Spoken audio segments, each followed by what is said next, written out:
VSiN, the sports betting network. Follow the money. That's what I always say. You always follow the money. Yeah. This is Follow the Money with Mitch Moss and Paulie Howard on VSiN. Here we go. Welcome in. It is Follow the Money on VSiN, the sports betting network. Mitch Moss along with Paulie Howard. We're live in downtown Las Vegas from the Circa Resort and Casino. Big Monday show lined up today. Tons of great numbers to go over in Major League Baseball with a full betting card tonight. The Aaron Judge story, the injury there, the movement on the AL MVP numbers, the movement on the AL Rookie of the Year numbers after Nick Kurtz's unbelievable Friday night. We'll get into all that.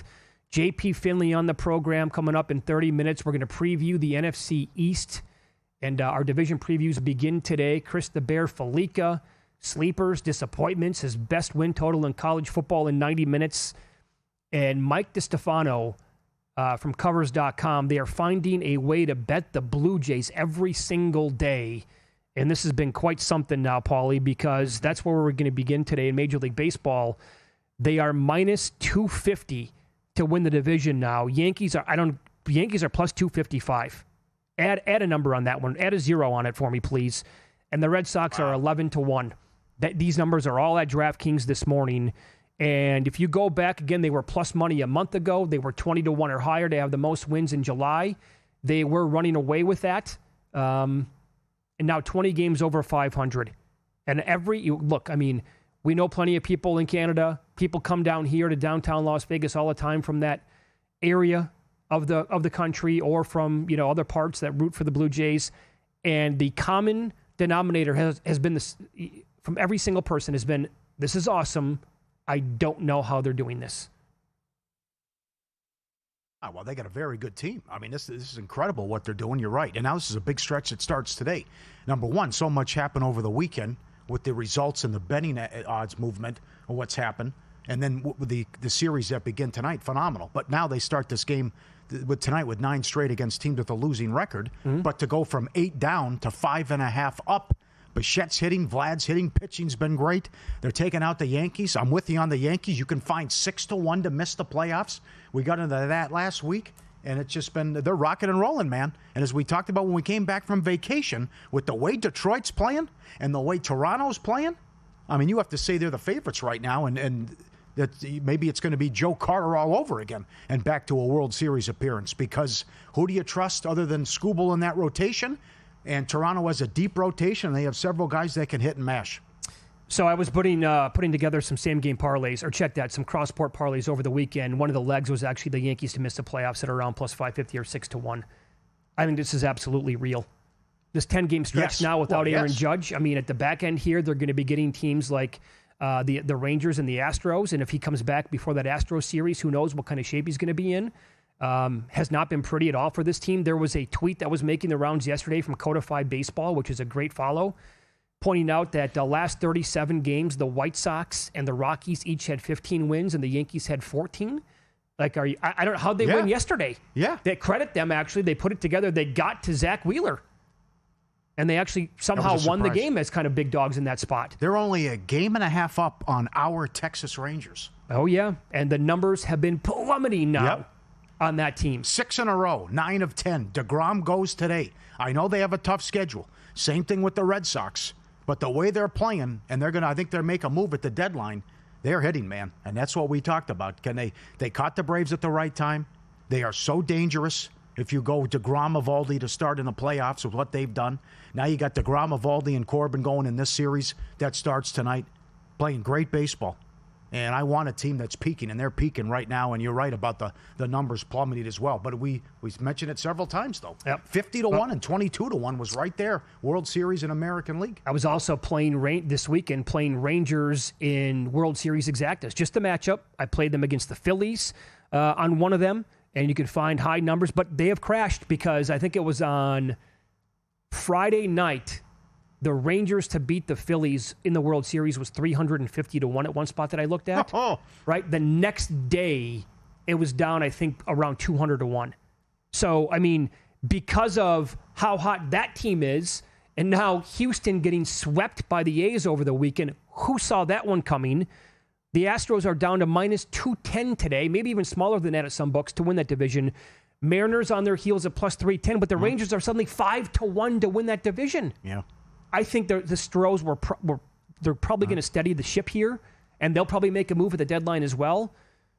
And what Valdez is going in the game tonight, so you got to like their chances there. They've won 13 straight starts that the guys made. But this is, and don't forget, there is, I'm not going to make a bet based on this, but there was that very quirky 4-year stretch or 5-year stretch in San Francisco when Bruce Bochy was the manager of the Giants. They won the World Series every other year. And they never really had that great of a team. They did it like they were fluky. And I remember that one, that one at bat where I think it was Hunter Pence or somebody like that. The ball, he had a broken bat. The ball hit the bat and then hit the ricochet, the broken part of the bat as well to make sure that he got his, and he got like a double on that or something. It was crazy. But they won it 2 years ago in Texas. And again, as you've been saying now for a good couple of weeks, you got to like their chances with the 1-2 that they have anchored there in the rotation. Mm-hmm. So it's a long season, man. Crazy things happen. None of these teams go out there and win 120 games, and they're absolute rocks and a juggernaut for the full year. And on the flip side, teams like the White Sox can turn it around and have hot stretches as well. Mm-hmm. Like they have the most runs scored out of any team by 5 runs since the All-Star break. Mm-hmm. How about the big dumper, $1.60 MVP now? Can you believe that? I don't even want to talk about it, to be honest. You knew at some point Judge could get hurt. And how high can he get? Did we absolutely know that for sure? Well, you didn't know a catcher could hit 60 home runs, though. And the guy goes deep every night. So it's not so much that there's 6 games over 500, but it's what this guy's doing every single night. And then, whoops, Judge gets hurt. Go from like minus 2,000, minus 1,500, and now higher than 2,000? Oh, Paul, I mean. 3,000?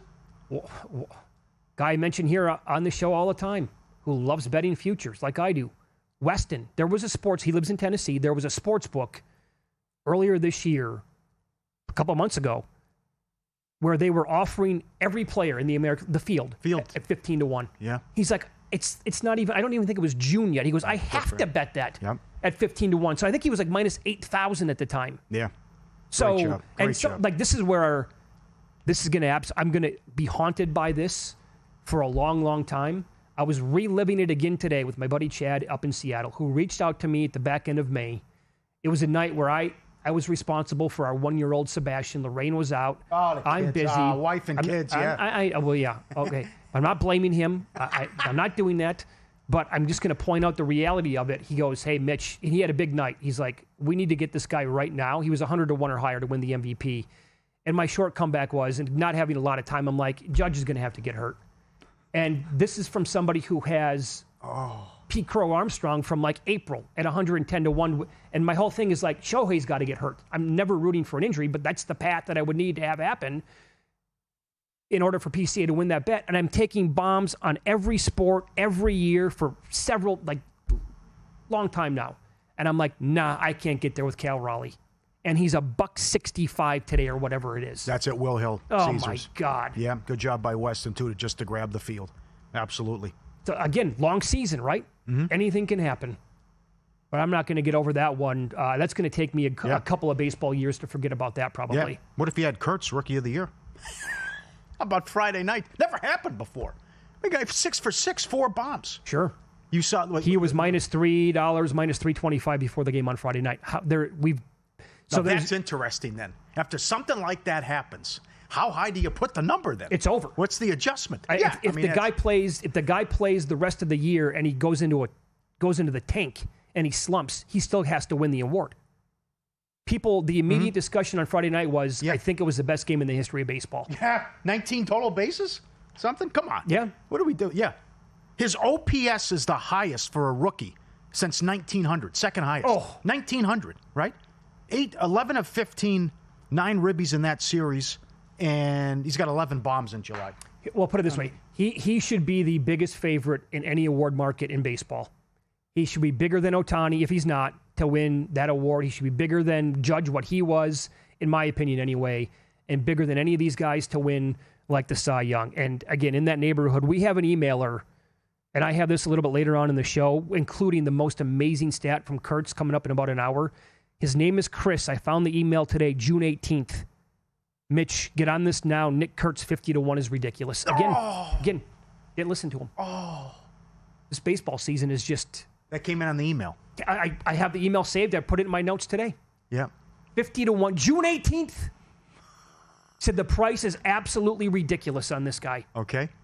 And one more bad beat. The Blue Jays most wins in July. Oh, yeah. Yeah. I was going over those texts and DMs again today. Okay, right. Because we were on the air. There was a day game or something?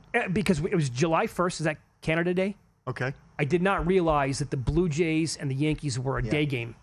So I thought, well, I'm going to bet them. I'm going to bet the Blue Jays. That's the team that I landed on. I did not because the game started. The market went off the board. Mm-hmm. They were 3 games clear, the next closest team before yesterday. Yeah.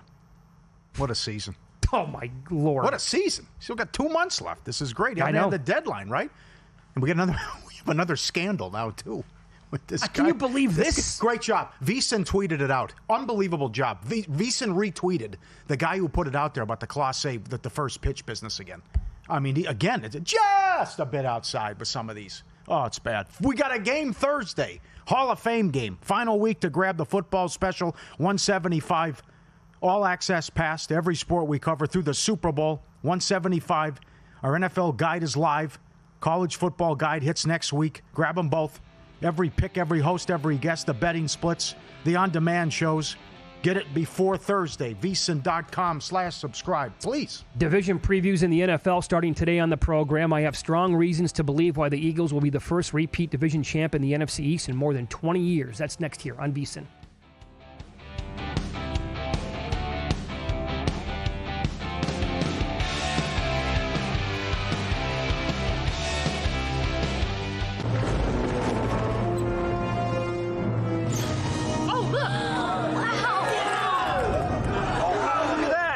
What's the guarantee? Eric? Mike, time to make history. Players at Circa Million make 5 picks against the spread each week with quarterly and full season payouts. Circa Survivor entries choose one team each week with no point spread. The last one standing wins it all. We have $21 million on the line. Are you in? Visit circasports.com for details. So, Paulie, have you had a chance to read the VSiN Daily yet? Yeah. Came in at 3 a.m. What's Bill doing up that late? Well, rumor has it, it starts off with a 12-hour meditation session. Then he just pours himself over film and live TV, really focusing and taking it all in. Bill's in with the biggest insiders, talking trade secrets, strategies, the whole nine, absorbing the info. And then and only then can the writing process begin.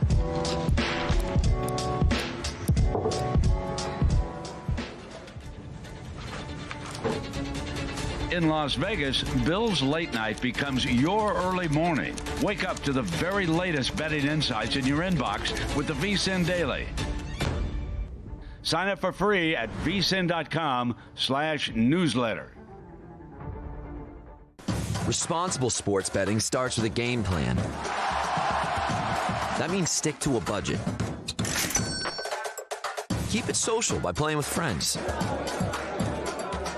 Learn the game and know the odds. Play with trusted legal operators. And if you need help, reach out. If you're getting in on the action, visit haveagameplan.org to learn more.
This is Follow the Money on VSiN. This is from Jack on X. You can always get in touch with the show. X is a good spot to do it. At VSiN Live, at Mitch Moss Radio, at Paulie Howard. Said, love you guys. Don't jinx my Blue Jays July wins ticket. Still 4 games left for the Jays and Rangers. I'm not calling it over with. Yeah, no one said that. No, nobody said that. Just saying that was a team that I was going to bet. Forgot that they had a day game. Yeah. And would be in good position right now. That's it. That's all. Would never say anything like that. Funky number today. Why are they only $1.15 against the Orioles? I would agree. Yeah, right. Mm-hmm. So we'll get into that coming up in a little bit. All right, so division previews beginning today on the program. NFC East is where we're going to start, Paulie. The champs, the Eagles. In this division, we have not had, everybody knows this by now, right? We have not had a repeat champ in the NFC East in more than 20 years. But there's a lot for me when I dig into these teams. My takeaways are, if you look at and you trust like the people who do unit rankings and overall power ratings and how good the individual talent is on these teams, if you go unit by unit, quarterback, O-line, the whole thing, they are clearly the best team in the division. Like, they are number 1, number 2, top 5 across the board, like with every unit. They're absolutely loaded. Commanders are middle of the pack in some of the stuff. They have Jaden Daniels, but they have a lot of other stuff. You're like, I'm not so sure how good that is. The one fallback is this. They have the 4th hardest schedule entering the season. And if you go back again to last year, teams that have top 10 hardest schedules in the league, it's difficult for them to put together a full year that's going to be like winning a lot of games, making deep runs. Just last year, we keep bringing this up, only 2 of the 10 teams with the toughest schedules made the playoffs. That was the Lions and the Rams. That's it. Do you think it's possible that all 4 of these teams go under their win total? Because I was looking at it that way, and I'm thinking, I love the Eagles, but the schedule's so tough. Oh, it's brutal. Right. I don't think Washington can sustain the 4th down stuff, or with the schedule, and maybe there's a little bit of a regression from Daniels, and who knows what's going to happen with McLaurin. The Cowboys are a mess. Uncle Lou gave that out last time he was on. 8.5 under minus 140. Jones got hurt. He's out 2 to 3 months. Yeah. The backup to Dak is Milton. No running game to speak of. Oh, my God. Schottenheimer, the head coach. I mean, this is a fiasco. And then the Giants, we know about their schedule, and they're 5.5, and I don't see how the Giants go over. So I think we will see a repeat champ, that the Eagles are that good. But we don't have to worry about Dallas or the Giants, but it's going to be difficult for Washington, too, because a lot of this was you sneak up on people. Well, now you're here. You've arrived. Mm-hmm. You made it to the title game. And I think it's a big ask for them to win double-digit games with that schedule. And can everything go their way as far as breaks as well? But they have a very good team. But I think that's a big ask based on the schedule game and all the factors that go into it.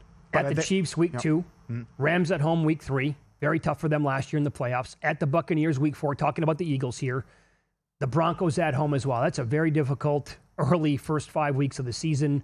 At the Vikings in week 7, not going to be easy. After the bye, at Green Bay.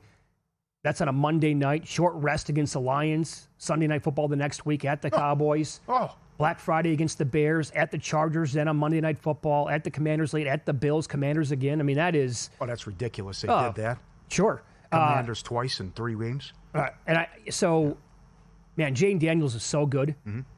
And I do like Quinn. The combination of Quinn at head coach and the offensive coordinator as well, Cliff Kingsbury, is fantastic. Yeah. Again, Kingsbury, not a great head coach. Don't care. Very good offensive coordinator. And I think Daniels, his play this year is still going to be like maybe MVP kind of level. But it comes down to everything else that happened to the team last year, including all those conversions on 4th downs, winning 1-score games. And again, when you look at the rosters overall, for example, I'll use Pro Football Focus and Warren Sharp, right? Grading out unit rankings.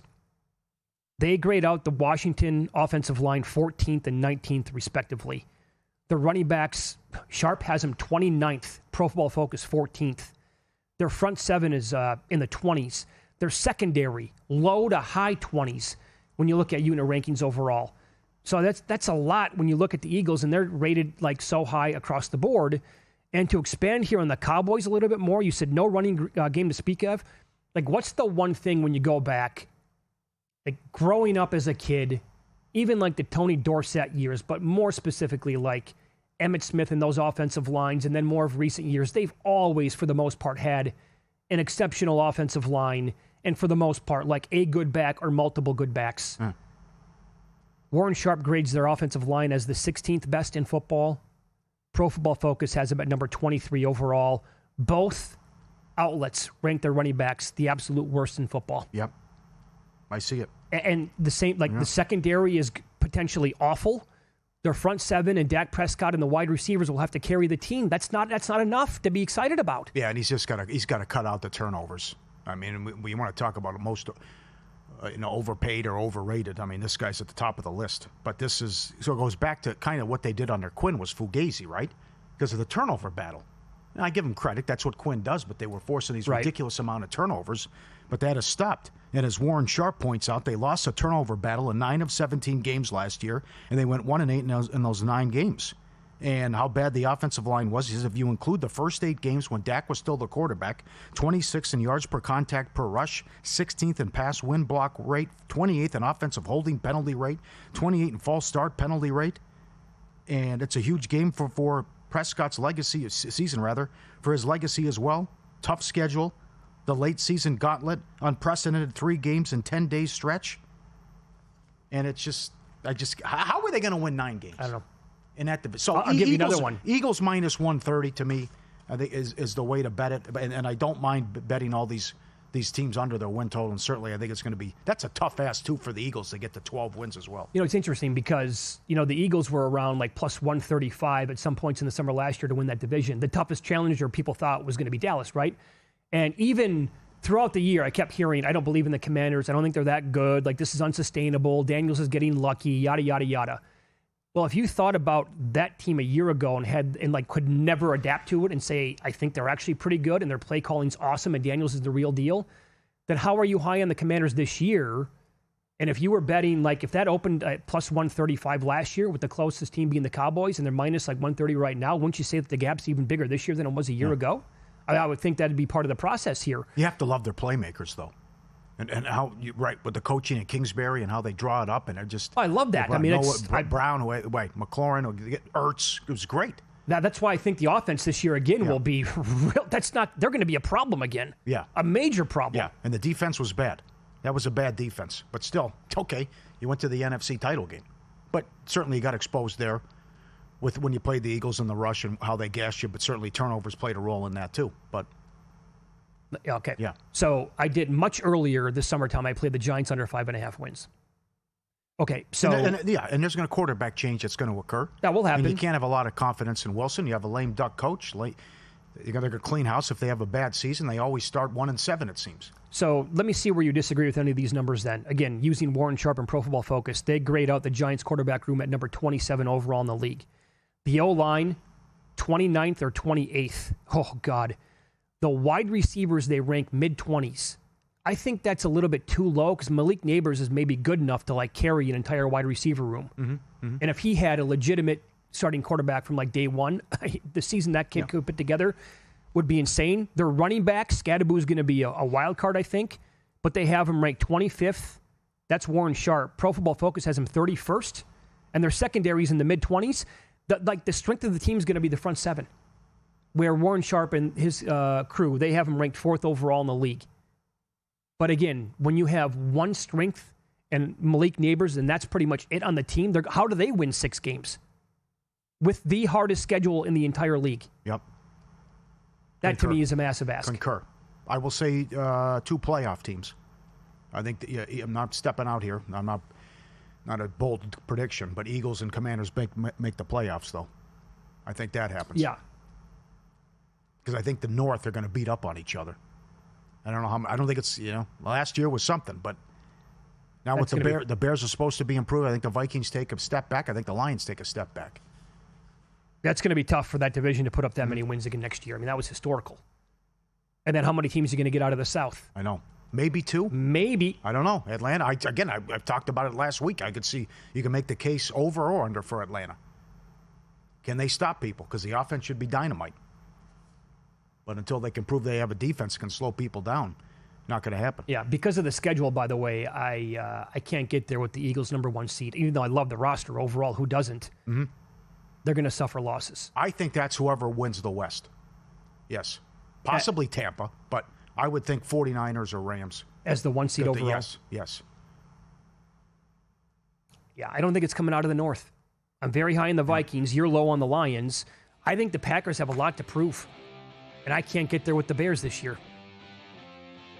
So we will get the Commanders' perspective in the NFC East from JP Finley up next. Covers a team, NBC Sports, 106.7 The Fan in D.C.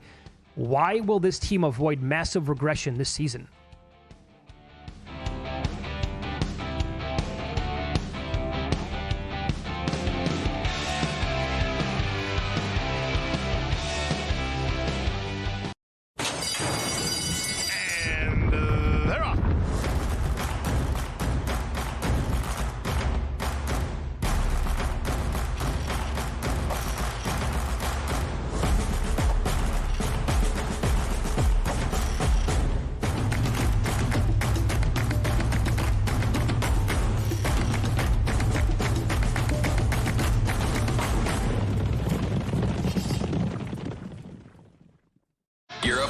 Season the sharp way with a VSiN Pro subscription.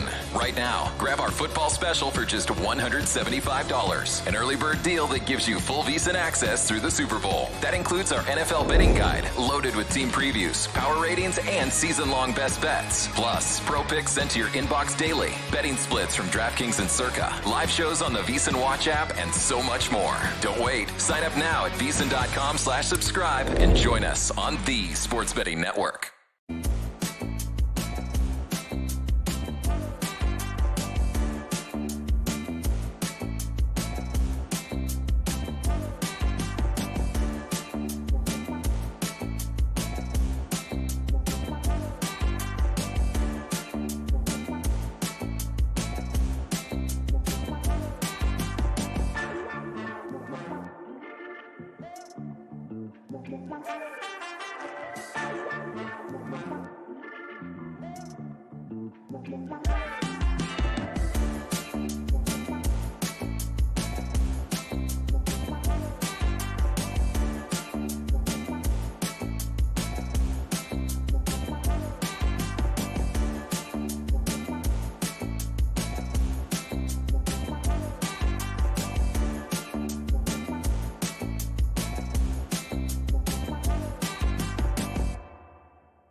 This is VSiN, the Sports Betting Network.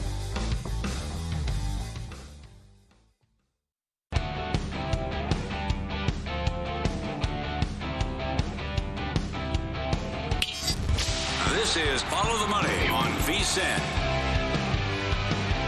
It's good to have you on board, and our discussion here continues on the NFC East and specifically the Washington Commanders. Now we head out to the Progressive Guest Line. JP Finley joins the program, covers the team in D.C. for NBC Sports and 106.7 The Fan. JP, thanks for the time today. How are you? I'm doing great, fellas. It's very hot, but I can't complain to Vegas boys about heat. Yeah. No, that you cannot do. Absolutely. I want to start here because we just talked about this division and this team, and we were discussing like how high we're going to be on the offense yet again. Super high expectations. I think Jaden Daniels can be in the MVP mix. I thought he should have been last year. He was so good. But a lot of people who are not buying in are basically saying, well, the negative regression is coming, like the fourth down success will not be there again this year. How does this team avoid that negative regression? Well, I think you and I are drinking from the same pot, specifically with Jaden. I think when you see regression in the NFL, a lot of it is driven by work ethic and film study, and, you know, a guy is able to kind of rely on athletic skill and thinks they can keep counting on that. Jaden is one of the hardest working, like most dedicated quarterbacks I'd say already in the NFL. So I definitely don't think Jaden will regress. I think you can make a real case that things should improve. One, you add Deebo Samuel, who is a unique weapon, and I mean it's early in camp, but he has looked fantastic. He looks like in really good shape, seems to be in really good spirits, kind of playing for another contract. You get much better on the offensive line. You add Laramie Tunsil, who's clearly a veteran that knows what he's doing, and then the first-round pick, Josh Connerly, probably slides in at right tackle for them. They drafted this seventh-round rookie running back, this kid Ja'Cory Krosky-Merritt, who likes to go by Bill, and Bill has looked good. I think that's another back to watch for. I think offensively they could be better. And keep in mind last year, Jaden dealt with that rib injury for like three-ish games that really limited him. You know, health is paramount in the NFL and never a guarantee, but if he doesn't have to deal with like a rib injury, I think the numbers could be better. Defensively, we won't know until we see it on the field, right? But they got much bigger on the defensive line that you could tell that size was a priority for them in free agency. And I think a lot of that was intentional to they were bad against the run defensively last year. So I think they're hoping to be much better. And like for the fourth down numbers, or people want to point to the Hail Mary or something, like there were some fluky moments. You catch a Hail Mary, you win a wild card game because a field goal bounces through the goalposts. But like they also work every day in practice on what they call winning time moments. Like they do late game scenarios all the time. I'm not sure everybody knows this, but last year when he got the job, Dan Quinn hired a guy from the league office named Dave Gardy. And Gardy's job basically on game days is to, like, he's basically your clock coach. Like, you know, when do we call a timeout? When do we let it run down to the 2-minute? How do we handle these late game scenarios? And I think when you have that investment into late game stuff and you have a quarterback that stays as poised and cool as Jaden, I think that's why you see a lot of late game success. Now, could the fourth down stuff break a little differently? Yes. But I'd argue league-wide, you're starting to just see much higher margins on fourth down conversions as coaches go for way more fourth downs.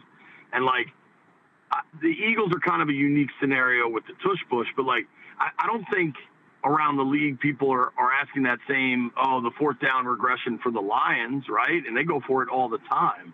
I think they run this little, like, QB draw to the right-hand side with Jaden with two guards pulling, that if they need 2 yards, that little play almost always gets them 3, and I don't think that's going anywhere. So, you know, you can play, you know, tougher schedule, obviously way more visibility. They're not catching anybody by surprise this year, but I definitely don't see a regression with Jaden, and I don't necessarily see why people are convinced it's happening kind of team-wide. What's the latest on McLaurin, and do you think this could go sideways? Yeah, It could. I don't know that it will, but it's not great. I mean, so I was there about 2 weeks ago now when Terry did like a press availability at a car dealership here in D.C. and let it be known how frustrated he was. And I was there yesterday when Terry showed up and came out and signed autographs for fans. He did the same thing today. I think the gap's been pretty big on this. I think the team is thinking 25, 26 million. And Schefter's report today that Terry's side wants to be paid more than DK Metcalf. If that's true, that would land you at like 34. And if one side's at 26 and one's at 34, it seems like 30 million could be a pretty middle ground where everyone would be happy. And then I'm sure you guys have talked about it. This Cortland Sutton deal is pretty interesting. Yeah. Just Terry's been way, way more productive throughout his career than Sutton. But last year, Sutton and Terry's numbers are really pretty similar. Terry outproduced them in touchdowns, but their yardage total was like probably within like 10 or 15 yards of one another. And Sutton turns 30 in October. Terry turns 30 in September. Now, Terry's camp will tell you, yeah, but he was older when he was drafted, and he had a redshirt year at Ohio State. Like, he's played less football than Sutton in the NFL. Like, period. Sutton's played 7 years. Terry's only played 6. And Terry's been way healthier throughout his career. He hasn't missed a game in the last 5 years. But, does Washington want to be on the hook for, assuming it's a 3-year extension and the first 2 years are guaranteed, at 32 years old for McLaurin, do they want to be on the hook for 31 guaranteed? I'm not so sure. So I won't be shocked if it ends up landing 28.5, 29, and the guarantees are somewhere, whatever that number would be, like 55 million or something, maybe a little less, 52, 54. But it doesn't seem good. The Terry side seems to kind of be running out of like polite leverage, if you will. Like, now he's holding in, so he's reported, he's there. Like, the only next step for them is like requesting a trade, right? And then Washington could just be like, no, you're under contract and we've given you an offer. You hope it doesn't get that way, but Washington could just say, no, you got to play on this and we're going to tag you next year. And they could just negotiate based off the tag. You like to think it gets done because Terry is a real treasure in this city and just a great dude. Like, I've covered him since his rookie year. He's just a really good guy and down to earth. But it does seem like the McLaurin camp used this as their last, big opportunity. A third contract extension in the NFL doesn't happen all that often. It's usually big money. But, could it go sideways?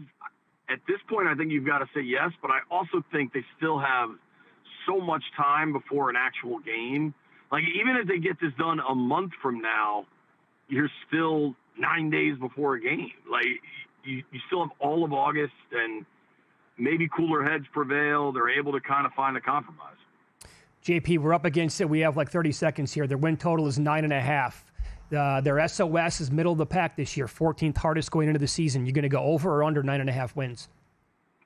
I think they get double digits. I'm buying Jaden all the way.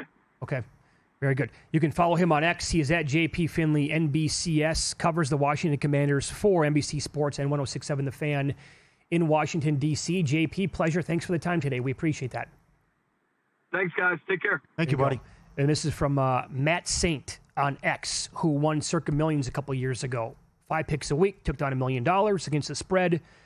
Basically with a graph as well, pointing out that Washington was the luckiest team of the year last year by a wide margin. I think a lot of that is tied into the fourth down stuff. Yeah, they're also buttoned up and well coached, though. I even go back to the Week 18 game. Oh, the backup's in? Okay, no problem. Ready? Look at Kingsbury. What are you ready to do on fourth down? Bam, go for it. Win the game. Right. I mean, it's just stuff like that, right? So good. And by the way, Sutton 4 for 92 today. That's extension. Right. They got it. They're going to have to. I mean, McLaurin's going to have to be there by week 1. And by the way, I could see that though. If you want to say the offense is going to be better, that could happen. So. I know. He's a student of the game. Daniel studies. By the way, what do you make of this? They're laying 6 at home in Week 1 to the Giants. Shouldn't that be 7? Yeah. The Giants I know. stink. Could be bad. I know. I'm with you on that. Yeah. Could be one of those where we're looking back after Week 1 saying, how the hell did I not lay 6 with Washington? And here they win by 4 touchdowns. So it's Follow the Money here on VSiN, the Sports Betting Network. Paulie's going to recap the betting weekend coming up next and win some, lose some. And wait until you hear this stat he has on a baseball team. Find out who it is and the number next here on VSiN.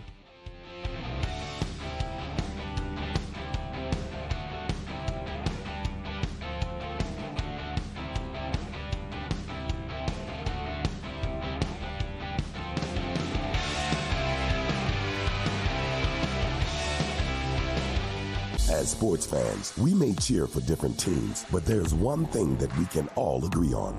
We want the game to be big. And with 3 levels, 30 cabanas, a 143-foot screen, 6 clean pools, and endless cold drinks, it doesn't get any bigger or any better than Stadium Swim in Las Vegas. All sports, all seasons. It's more than a pool deck. Stadium Swim. It's the only thing like it in the world. Elevate your sports betting game with VSiN's exclusive betting splits. Stay ahead with real-time market trends and track bet percentages on any matchup. Then uncover the edge by comparing them to the amount of bets placed to find out where the sharp money is headed. Upgrade to VSiN Pro to access betting splits, live odds, line moves, power ratings, and in-depth game analysis. Go to VSiN.com/pro to join VSiN, the Sports Betting Network.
Win Some, Lose Some is sponsored by the Sharp Plays. Were you a winner last night? Wow, winning. Or was it a rough one? Well, they can't all be winners, can they? Loser! You're a loser! Paulie Howard recaps the night in sports betting in Win Some, Lose Some. Fireworks at the UFC event. Big dogs cash and some big numbers in tickets. Salikov plus 375 just to win. Knockout 9-1. Round 1 16-1. Grant by decision 5-1. Ricci knockout 18-1 to win in round 2 21-1. Budai 5-1 by decision. DeRitter by decision 7-1. Guskov knockout 5-1. WNBA. How about the Sparks? 5-1 on the money line. They have played some high-scoring games. Oh, yeah. Plum's found it from outside. Jackson's a good player.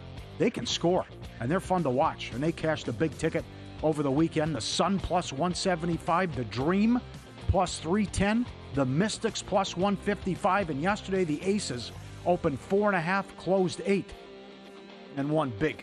The Lynx got that kind of a game, like 30 points, 8 rebounds, like everything from Collier. Yeah. First, like WNBA player to do that. Yeah. And they still couldn't win. Yeah. Atlanta's good. That's right. Subscribe, be part of the team, VSiN.com, our radio and podcast friends. You always want to see these tweets and videos at Paulie Does Vegas on Instagram. Send them in, we'll put you on. So we were talking during the break. We think it was about 3 or 4 years ago when people said, you got to try this Buc-ee's. Well, I never heard of it. What the hell is Buc-ee's? I went to the Metroplex over the weekend. There it is. I went to the Fort Worth location, the smallest one, 52,000 square feet. Mitch, they have 120 gas pumps. Couldn't get on one of them. Get out of here. Yeah. And then the food. I got the jerky, then the barbecue sandwiches, the setup they have in the deli. There's the jerky section. When people said this, it lived up to the hype. You can't put it in words. The size of it, and then you just think everything you could possibly think of. They have. Oh, by the way, the cleanest bathrooms I've ever seen with 2 people inside cleaning it. Wow. It's that big. Even cleaner like some of the big places here on the Strip. Yeah. Is that right? Yeah. Unbelievable. So then we were going back and forth, and I was Googling some stuff that their locations do like $1 million a day, and you're talking about maybe $10 billion in revenue? Do you have any idea how many there are across the country? No, I don't know. But we were talking over drinks where there's a bunch in Alabama. And the lady said, my brother called me and she said, you won't believe this. We're getting another one. She goes, what are you talking about? Another Buc-ee's. She goes, it's a gas station.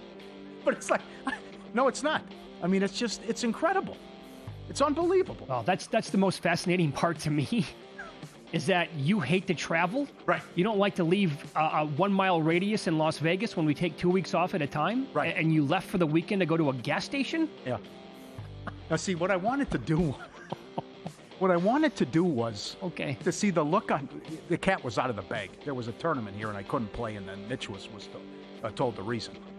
I wanted to see your look Thursday when we do tip jar and pizzeria, and I said, Mama's Pizza. It's the best pizza I've ever had. And you're like, how did you know? And I would say, I flew in, had it, left. I wanted to see the look on your face. Yeah. But I couldn't make it. I couldn't get there, unfortunately. Oh, man. Mitch, we all love dogs. Our kids have paws. And Mitch is great because he rescued a dog. Look at this. On the left, the gal is Leighton. The dog is Ramsey. And this is Ramsey's move. Just come up and give me a hug. That's Jordan Scott's daughter, head of Mama's Pizza. And you'll enjoy this. That's Ramsey coming. That's when they rescued him. The son is Austin. And he goes, I want a dog. And Nicole, the wife, said, well, let's go to the rescue. And they shelter. Second kennel comes out. He goes right up to him and gives him a hug. That's the second that they went to the rescue. That's right. Yeah. Oh, damn. He walks right up to him and gives him a hug. How do you turn that down? You can't. You're done. Look at his tail. You're locked in. Look at his tail. He's a Belgian Shepherd. And there he is, too, peeking in as you're coming in, driving in with the car. Peekaboo. That's his move. Who's here? What's going on? I heard some noise. Good looking pooch. Smart dog. We have rescued 2 dogs now back to back, and that's the way to go. Yeah. I highly recommend it. If you thought about it, never did it, I can't recommend it enough. We've seen videos like that too, where like the guy will go and the dog won't let go of his leg. Oh yeah, How strong that is. Yep. Right up and gave Austin a hug as well. Wow. It's another one. Remember Ozzy, TMI Ozzy, coming in. This is great. This is his dog Diggs barking at the TV. on the screen is a dog. Okay? That's Chewy. The dog, it's a Chewy commercial. And Chewy put it on their Instagram and sent him toys and food for a month. Oh, come on. Yes, right, for that video. As Diggs jumps up and looks at the dog on the screen and starts barking as well. And you know why he's named Diggs? Probably because Ozzie cashed a huge ticket on Stephon Diggs. I didn't know this. Ozzie, there he is with the jersey. Ozzie's a Vikings fan. Vikings fan. I didn't know that. He got him after the Minneapolis Miracle. There you go. Perfect. And watching the game with his girlfriend, he got emotional. And she goes, "Why are you so emotional?" He goes, "You don't understand. I'm a Vikings fan. This stuff always happens against us. It doesn't happen for us." And I mentioned Drew Pearson. He goes, "Yeah, I saw him in an event. He admitted he pushed off in the playoff game against the that Vikings." was one of the most improbable endings we've ever seen before. Absolutely. Explain to the, I know who, well, I think I do. I've never met him before, but I know the story. Explain to people who are in the audience right now who TMI Ozzie is. Ozzie is the guy who came on after he cashed a huge ticket on a golfer. He bet him. He always said swing for the fences. Chicks love to dig the long ball. What was he? Well, He gave out too much information on the air. Yes, he said. We'll leave it at that. Yeah, he's from Texas. You can put 2 and 2 together. He said how he got paid. I'm like, Ozzie, you're going on too long here. You're going on too much. Here's what Mitch was talking about. The lose some. The Astros got swept at home by the A's. 1-9 last 10. Outscored 69-29 at home. They've allowed the first run 18 games in a row. Okay, now does anybody keep track of this stat? Like everybody keeps track of Yerfie Nerfies. Everybody keeps track of first 3, first 5 now, everything right. What? I've never heard of this before. But that's because... I know. But Baltimore did it 19 in a row in 1987. Okay, so that's the last time. Yeah, I can't believe that happened. 18 games in a row. But Houston's good. Yeah, I know, but they're also... Well, they're at home, though. The other team's batting first. I know. And that's been happening, too. They're giving up a lot of first-inning runs. 18 games in a row. This is a good team. That's nuts. You can bet on this. Yeah, will the team score first? Bad beat. Tigers, Blue Jays under 3-0 in the 8th, and it goes over. Before the line moves, sharp plays already there. They don't follow the market. They help shape it. You're not going to outmuscle or outsmart billion-dollar books of full-time sharps all by yourself with the sharp plays you don't have to. Backed by advanced AI, connected to trusted insider sources. Sharp Plays delivers the kind of edge serious bettors count on every day. Free betting reports, real-time alerts, market-moving insights, straight to your inbox or X feed. Isn't some summer side hustle. Sharp Plays has been improving it since 2011. Documented results, logs, and receipts.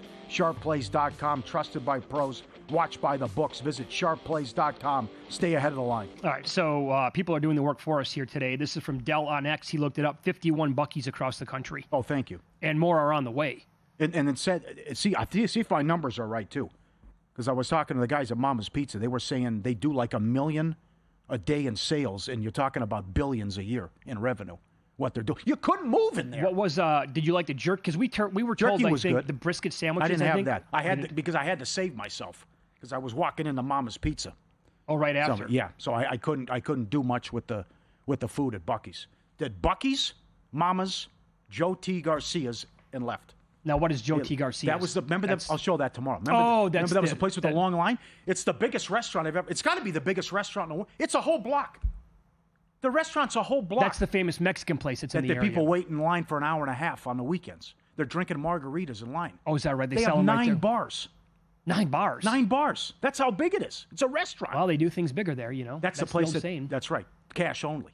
There's police officers there because it's cash only. It's its own city, basically, is what it is. They do it big in Texas. You're right, my friend. Good stuff. Overall, how would you grade the weekend then? I'd say an A. Wow. Pretty good.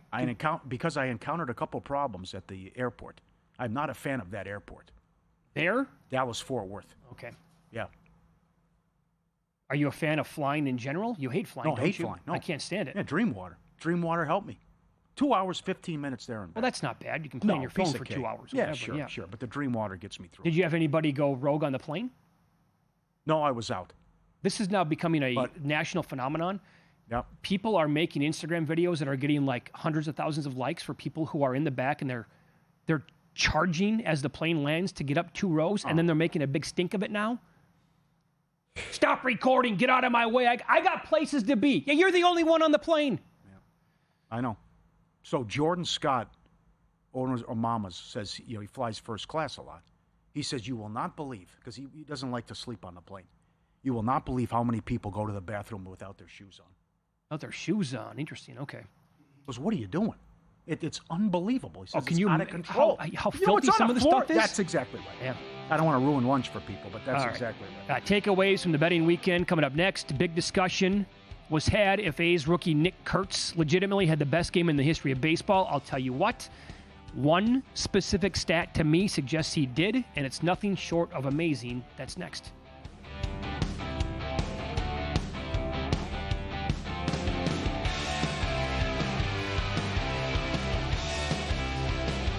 Introducing the $500 trifecta. Use your GBank Visa signature credit card within 3 months of account opening and